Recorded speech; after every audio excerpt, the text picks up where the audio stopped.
Whether they were badly designed, had terrible marketing, or were just plain awful ideas, there have been some really bad smartphones launched in the past 20 years. I'm Jen Clinehens, and this is Choice Hacking. Today I'm breaking down the top 10 worst smartphones ever created, from dangerous designs to broken down hardware, and one that Steve Jobs actually called, quote, the dumbest idea I have ever heard.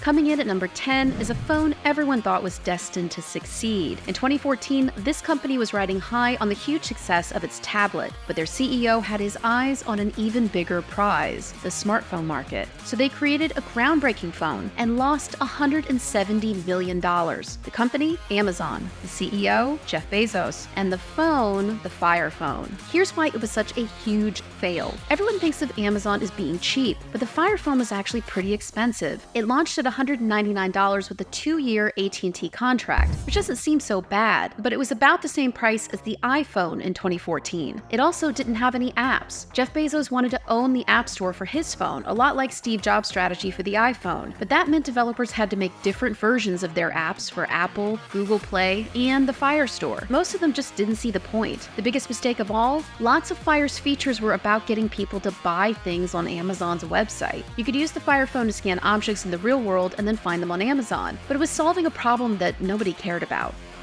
At number 9, we have a phone that wasn't just one of the biggest smartphone fails in history, it was one of the biggest business fails in history. Its parent company created an undeniably beautiful and groundbreaking phone and lost $8 billion in the process. This company's founder and former CEO, Bill Gates, even called it one of his biggest career regrets. I'm talking about Windows Phone. A gorgeous and intuitive phone that people loved, but that quickly fell into a death spiral. Just like the Fire Phone, there were no apps. You see, Microsoft was late to the smartphone party, and developers at this point were totally focused on Apple and Android. So no apps meant your beautiful smartphone was basically a brick. When Windows Phone sales were lackluster, the hardware partners just moved on. So Microsoft acquired Nokia to create the hardware of a flagship Windows Phone and hopefully boost the brand. But by then, it was too late. Microsoft had no apps, no partners, and in 2017, they killed the phone.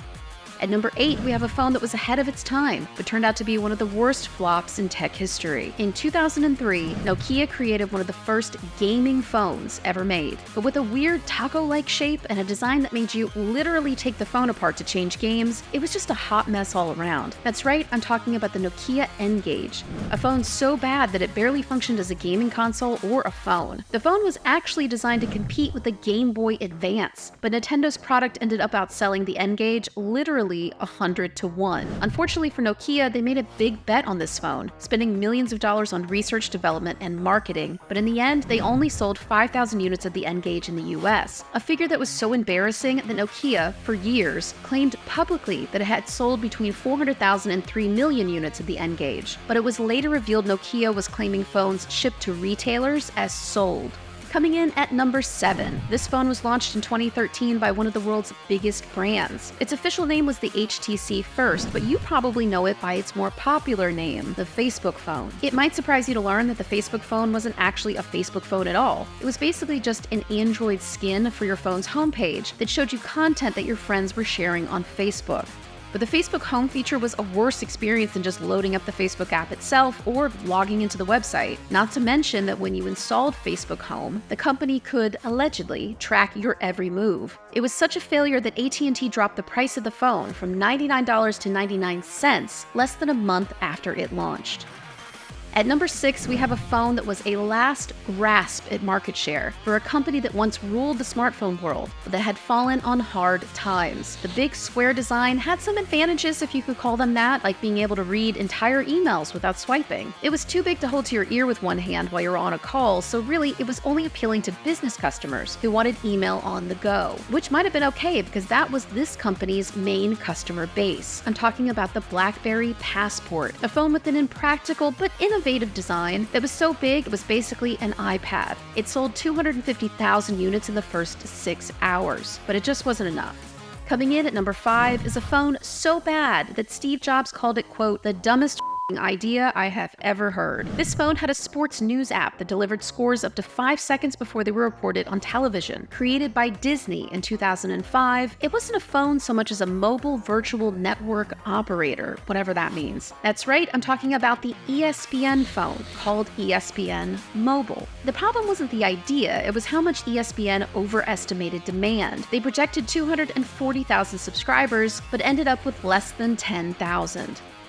Number 4 was a phone launched in 2005 and created when two of the world's most respected and innovative companies joined forces. They created something that was beautifully designed and promised the best sound quality in the mobile phone market. I'm talking about the Serene, a collaboration between Danish speaker gurus Bang & Olufsen and Samsung. A phone that was beautiful to look at, but that was so badly designed it was almost impossible to use. The Serene had a mechanical opening system, so you couldn't just flip it open, and no keyboard, just a round dial pad that looked like a rotary phone. It had a camera, but when you turned it on, it was blocked by your hand unless you flipped the phone upside down before taking a picture. And it was expensive, which isn't so surprising given the Bang & Olufsen brand, but it was about $1,800 when adjusted for inflation, which is more than a top-of-the-line iPhone 15 in 2024.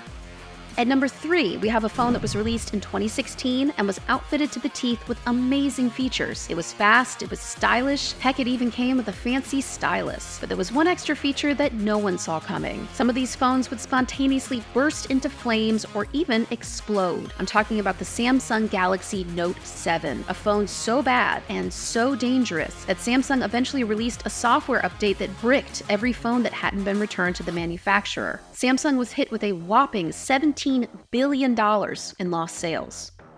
At number 2 is a truly amazing phone. It was the first foldable dual-screen mobile phone to run Android, and it debuted way back in 2011. But it had some really big issues. This phone had 2 screens, sure, but none of the apps at the time ran on 2 screens, so most of the time you were left with basically 2 phones held together by a huge bezel, that black piece of plastic that runs through the middle of the phone. Not only that, but its battery life was so bad that the company actually shipped it with an extra battery you could swap out. I'm talking about the Kiasera Echo, a phone that despite its innovative approach ended up being a victim of its own ambition. Kiasera quickly figured out that people won't use a phone without apps, just like a few other fails on this list, and eventually started a developer program to create some dual-screen apps. But the operating system was slow and clunky. It was an idea that was just ahead of its time, and the hardware couldn't support it.